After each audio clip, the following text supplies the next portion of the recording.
Favourite serials இனி டிவிக்கு முன்பே சன் நெக்ஸ்ட் ஆப்ல ஜாலியா எல்லாருக்கும் முன்னாடியே பாருங்க. இப்பவே சன் நெக்ஸ்ட் ஆப்பை டவுன்லோட் பண்ணி சப்ஸ்கிரைப் பண்ணுங்க.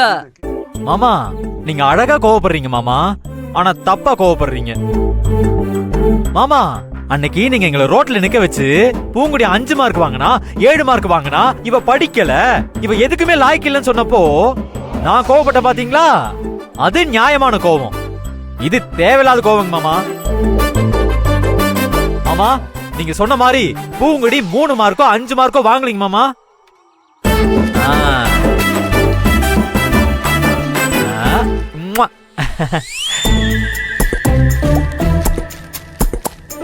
மாமா, என் பூங்குடிய படிக்க லாக்கி இல்லாதவன்னு இனிமே நீங்க சொல்ல முடியாதுங்க மாமா. அவ பெரிய படிப்பாளிங்க மாமா. அவளை மேல மேல படிக்க வச்சு அவளை எவ்வளவு அவசரத்துக்கு கொண்டு வரேன்னு பாருங்க மாமா. என் வீட்டு வாசலுக்கு வந்து எனக்கே பாடம் நடத்துறியா? ஒண்ணு ஒழுங்கு மரியாதை எங்க இருந்து போயிரு. உன்னை வெட்டியே கொள்ளுவேன்.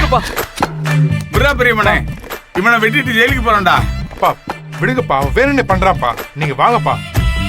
இல்லடா பெரியவனே, இவனை உயிரோட விடக்கூடாதுடா. மாமா, என் பூங்குடி படிக்கிறவனு இப்பவா அது இன்னைக்காவது உங்களுக்கு தெரிஞ்சதா? டேய் சின்னவனே பெரியவனே, இவனை ஏதாவது பண்ணி ஆகணும்டா. இவனை வெட்டிடுறேன். அப்பா அப்பா இருங்கப்பா, விடுங்கப்பா, சொல்றத கேளுங்கப்பா. மாமா, இங்க மட்டும் இல்லைங்க மாமா, உங்க மரக்கடை, ரைஸ் மில்லு எல்லா இடத்துலயும் சுத்தி சுத்தி சுத்தி ஒட்டி இருக்கேன். அதெல்லாம் எப்படிங்க மாமா கிழிப்பீங்க? டேய் இவனை பாறா, என்னென்னமா பேசிட்டு இருக்கா, இங்க வந்து ஒம்புழுத்துட்டு இருக்கான்டா. இவனை இங்கேயே கொண்டாந்தே மாமா. வெரி குட் ஆஃப்டர்நூன் மாமா. மீண்டும் சந்திப்போம். நன்றி, வணக்கம். வேணாப்பா, விடுங்க. இருங்கப்பா. அப்பா விடுங்கப்பா. மாமா நல்லா புடிங்கடா. அப்பா வேணாப்பா, அப்பா சொன்னா கேளுங்க. வாங்கப்பா போலாம். வாங்கப்பா உள்ள வாங்க.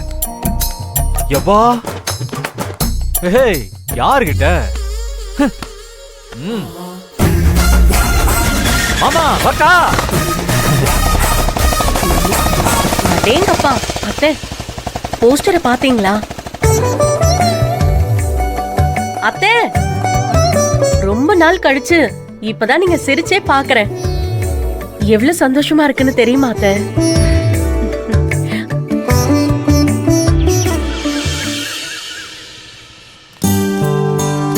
அம்மா, வடை சூப்பரா இருக்கு. சாப்பிடுப்பா. நீங்க சாப்பிட்டீங்களா? நான் சாப்பிட்டேன்ப்பா. மாப்ள, அத்தை நீங்க என்ன மாப்ள இங்க? நான் ஒரு வேலையா வந்தேன் அத்தை. மாப்ள, நீங்க போஸ்ட் அடிச்சது நல்ல விஷயம் மாப்ள. ஏனா அதனால தானே என் பொண்ணு எவ்வளவு மார்க் வாங்கியிருக்கான்னு எனக்கு தெரிஞ்சது. பூங்குடி அப்பா அவ 3 மார்க் தான் வாங்கியிருக்கா, 5 மார்க் தான் வாங்கியிருக்கான்னு சொன்னாரு. நானும் எவ்வளவோ எடுத்து சொன்னேன் மாப்ள.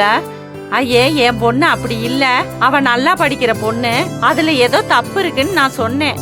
ஆனா அது எதையுமே அவர் கேக்குற மாதிரி இல்ல. உண்மையிலே எனக்குதே மாப்பிள்ள காது கேட்கல. ஆனா நான் சொன்ன விஷயம் அவருக்குதான் கேட்கல. ஆனா அந்த கடவுளுக்கு கேட்டுருச்சு. அந்த கடவுளே எல்லாத்தையும் சரி பண்ணி கொடுத்துட்டாரு மாப்பிள்ள. நீங்க போஸ்ட் அடிச்சு ஒட்டினதுக்கு ரொம்ப நன்றி மாப்பிள்ள. இல்லைன்னா என் பொண்ணு எவ்வளவு மார்க் எடுத்திருக்கிறான்னு எனக்கு தெரியாமே போயிருக்கும்ல. சாதாரணமா சொல்லி இருந்தா இந்த காதல கேட்டிருக்குமா?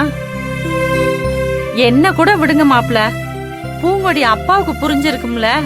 அத அவர் கேட்டிருப்பார்ல, அத பாத்திருப்பார்ல. எனக்கு தான் காது கேட்கல, அதனால எப்பவும் கேட்காது. ஆனா அவருக்கு காது இருந்தா அப்பப்ப கேட்காம போயிரும். இந்த மாதிரி பண்ணுனாத்தியா அவருக்கு மண்டையில உரைக்கும் மாப்பிள. ரொம்ப சந்தோஷம் மாப்பிள. நல்ல வேலை போஸ்ட் அடிச்சு ஒட்டினீங்க, நானும் பார்த்துட்டேன். இல்லைன்னா தெரியாமலே போயிருக்கோம். உங்களுக்கு சீக்கிரம் சரியாயிரும். ஏதோ சொல்றீங்க, அது என்னன்னு எனக்கு கேட்கல. மறுபடியும் சொன்னா கேட்கவா போகுது? பரவாயில்ல மாப்பிள்ள, நீங்க எது சொன்னாலும் அது நல்லதாத்தான் இருக்கும். நான் வரேன். சாப்பிடுறீங்களா? வேண்டாம் மாப்பிள்ள, நீங்க சாப்பிடுங்க.